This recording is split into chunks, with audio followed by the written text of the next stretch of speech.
छठे अध्याय का 41वां श्लोक। भगवान कहते हैं, प्राप्य पुण्य कृताम लोकानुषित्वा शाश्वती समाज शुचिनाम श्रीमताम गे योग भ्रष्ट अभिजायते।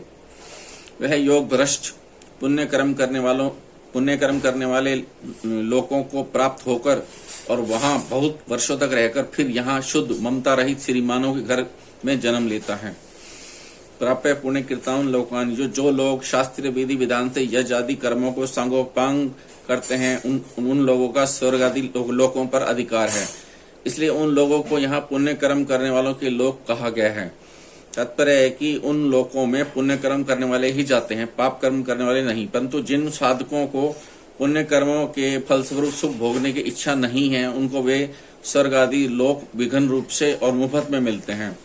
तात्पर्य है कि यजादि शुभ कर्म करने वालों को परिश्रम करना पड़ता है, उन लोगों की याचना प्रार्थना करनी पड़ती है, यजादि कर्मों को विधि विधान से और सांगोपांग करना पड़ता है, तब कहीं उनको स्वर्ग आदि लोकों की प्राप्ति होती है। और वहां भी उनको भोगों की वासना बनी रहती है, क्योंकि उनका उद्देश्य ही भोगने का था। परंतु जो किसी कारणवश अंत समय में साधन से विचलित मना हो जाते हैं, उनको स्वर्गाधिक लोकों की प्राप्ति के लिए न तो कोई परिश्रम करना पड़ता है, न ही याचना करनी पड़ती है, और न ही उनकी प्राप्ति के लिए यजादि शुभ कर्म करने ही पड़ते हैं। फिर भी उनको स्वर्गादि लोकों की प्राप्ति हो जाती है। वहां रहने पर भी उनकी वहां के भोगों से अरुचि हो जाती, क्योंकि उनका उद्देश्य भोगने का था ही नहीं। वे तो केवल संसारिक सूक्ष्म वासना के कारण उन लोकों में जाते हैं, परंतु उनकी वह वासना भोगी पुरुषों की वासना के समान नहीं होती। जो केवल भोगने के लिए स्वर्ग में जाते हैं, वे जैसे भोगों में तल्लीन होते हैं, वैसे योग भ्रष्ट तल्लीन नहीं हो सकता। कारण है कि भोगों की इच्छा वाले पुरुष भोग बुद्धि से भोगों को स्वीकार करते हैं, और योग भ्रष्ट को विघन रूप से भोगों में जाना पड़ता है। उषित्वा शाश्वती क्षमा, स्वर्गादि ऊंचे लोकों में यजादि शुभ कर्म करने वाले भी भोगने के उद्देश्य से जाते हैं, और योग भ्रष्ट भी जाते हैं। भोगने के उद्देश्य से स्वर्ग में जाने वाले पुण्यशीन होते हैं। भोगने के उद्देश्य से स्वर्ग में जाने वालों के पुण्यशीन होते हैं, और पुण्यों के क्षीण होने पर उन्हें लौटकर मृत्यु लोक में आना पड़ता है। इसलिए वे वहां सीमित वर्षों तक ही रह सकते हैं। परंतु जिसका उद्देश्य भोगने का नहीं है, प्रत्युत परमात्मा प्राप्ति का है, वह योग भ्रष्ट किसी सूक्ष्म वासना के कारण स्वर्ग में चला जाए तो उसकी साधन संपत्ति क्षीण नहीं होती, कम नहीं होती। इसलिए वह वहां असीम वर्षों तक रहता है, अर्थात उसके लिए वहां रहने की कोई सीमा नहीं होती। जो भोगने के उद्देश्य से उच्च लोकों में जाते हैं, उनका उन लोकों में जाना कर्मजन्य है। परंतु योग भ्रष्ट का उच्च लोकों में जाना कर्मजन्य नहीं है, किंतु यह तो योग का प्रभाव है, उनकी साधन संपत्ति का प्रभाव है, उनके सत्य उद्देश्य का प्रभाव है।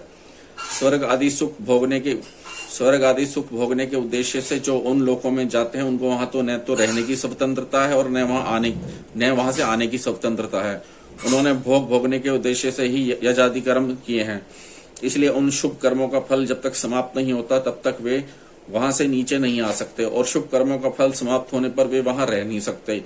परंतु जो परमात्मा प्राप्ति के लिए साधन करने वाले हैं और केवल अंत समय में योग से विचलित होने के कारण स्वर्ग आदि में गए हैं, उनका वासना के तारतम्य के कारण वहां ज्यादा कम रहना हो सकता है, पर वे वहां के भोगों में फंस नहीं सकते। कारण है कि योग का जिज्ञासु भी शब्द ब्रह्म का अतिक्रमण कर जाता है। छठे अध्याय का 44वां श्लोक। तब है योग भ्रष्ट वहां फंस ही कैसे सकता है। शुचि नाम श्रीमताम यह योग भ्रष्ट विजायते। स्वर्गादि लोकों के भोगने पर जब भोगों से अरुचि हो जाती है, तब वह योग भ्रष्ट लौटकर मृत्यु लोक में आता है और शुद्ध श्रीमानों के घर में जन्म लेता है। उसके फिर लौटकर आने में क्या कारण है, वास्तव में इसका कारण तो भगवान ही जाने, किंतु गीता पर विचार करने से ऐसा दिखता है कि वह मनुष्य जन्म में साधन करता था। वह साधना को छोड़ना नहीं चाहता था, पर अंत समय में साधन छूट गया। अतः उस साधन का जो महत्व उसके अंतःकरण में अंकित है, वह स्वर्ग आदि लोकों में भी उस योग भ्रष्ट को अज्ञात रूप से उन्हें साधन करने के लिए प्रेरित करता रहता है, उकसाता रहता है। इससे उन योग भ्रष्ट के मन में आती है कि मैं साधन करूं। ऐसी मन में क्यों आती है,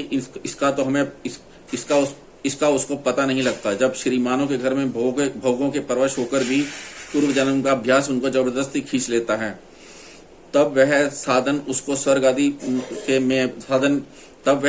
उनको स्वर्गवादी में साधन किए बिना चैन से कैसे रहने देगा। अतः भगवान उसको साधन करने का मौका देने के लिए शुद्ध श्रीमानों के घर में जन्म देते हैं।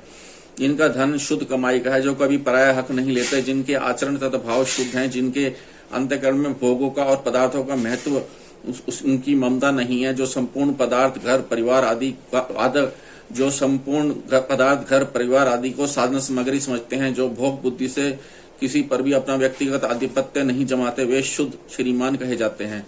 जो धन और भोगों पर अपना आधिपत्य जमाते हैं, वे अपने आप को उन धन और पदार्थों का मालिक मानते हैं, पर हो जाते हैं उनके गुलाम, इसलिए वे शुद्ध श्रीमान नहीं हैं।